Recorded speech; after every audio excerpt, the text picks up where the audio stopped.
Hey, what's going on everyone? This time I'm looking at my favorite suit from Stardust Memories, the RX-78 GP03S Stamen. I just love this design, so even though this is another one of those 15-plus-year-old kits, coming out in 2001 actually, I was still really excited to build this Master Grade.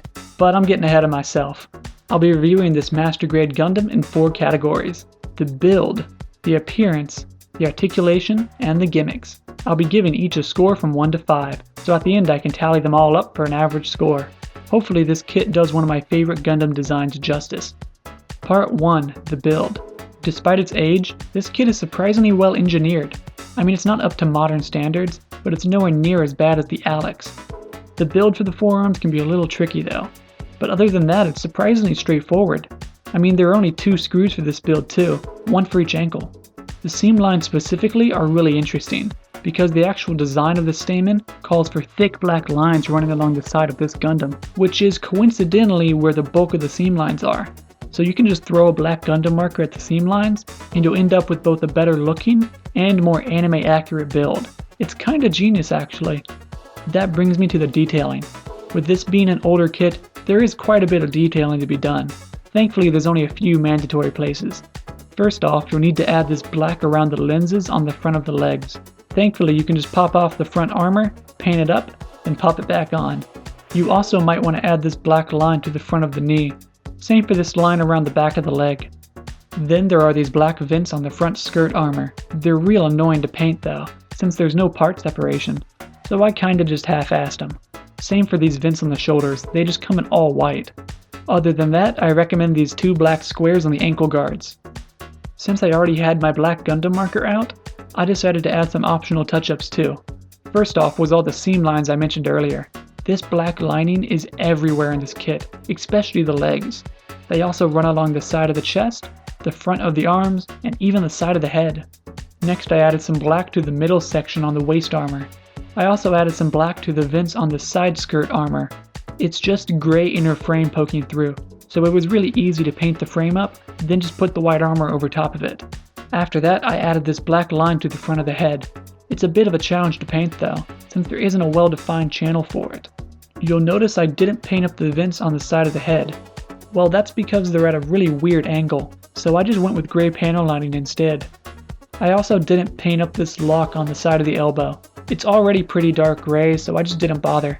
Lastly, I added these lines to the backpack, and this red to the inside of all the thrusters. That about does it for the build of this kit. It was surprisingly good, but let's not forget this is an older kit, so there's a bit of extra work you need to put into this guy. I'll give the build for this kit an average score of 3 out of 5.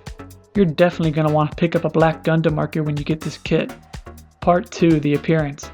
As I said in the intro, I love the look of this Gundam. I really like the amount of blue used in it. Thankfully the shade of blue used in this model kit is really vibrant. Not just that, but the small amount of red and yellow look great as well. The proportions are pretty solid too. They're not perfect, maybe even a little too bulky or blocky, but there's nothing that really sticks out as being bad. I also really like the black lines running along this kit. They just add a level of complexity to the design, and yet they aren't too overbearing. Of course you do have to add them yourself, so that's a big negative. Speaking of adding them yourself, if you don't add this black to the vents on the shoulders or the front skirt armor, this kit might end up looking pretty bland. You get 2 sets of decals for this guy. The first is the usual set of peel and stick caution signs. The second is a small sheet of dry transfer model numbers. You know, there's actually not a lot of model numbers on this kit, or at least not as much as I'd like. While I do like the look of this kit, so much of the detailing comes from the black paint I added. With this kit painted up, it's a solid 4.5 out of 5. But without the paint, it's closer to a 3.5. So I'll break even and give the appearance of this kit a 4 out of 5. I mean, this kit really does reflect how much effort you put into it. Part 3, the articulation. Okay, as always, let's start with the feet. Just like other old school Master Grades, you get nothing. They're just bricks. The heel of the foot can detach from the ankle though.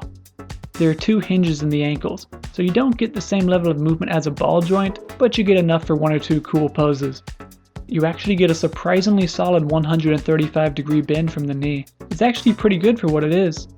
The skirt armor is above average. The back skirt is independent too, which is a rarity for older kits. The hips are the old style ball and socket, so you get great kicks, but not much in terms of splits or spins. For some reason my joint is really tight too, like it's really hard to move. The chest is connected to the waist VL ball joint, so you get great spins, but not much else. The arms and shoulders are very basic. There's no pop out from the shoulders at all. It's just a polycap on a peg. The arms themselves have the usual 360 for the upper arm, and a little bit more than a 135-degree bend from the elbow. The wrists are on ball joints. Unfortunately, the polycap is really weak though. Instead of the usual trigger finger split style, you get 3 sets of static hands. You get a set for the beam rifle, a set for the beam sabers, and a set of open hands. The head is on a single ball joint, so you don't get much out of it. The thrusters are on ball joints, so you get quite a lot of movement out of them.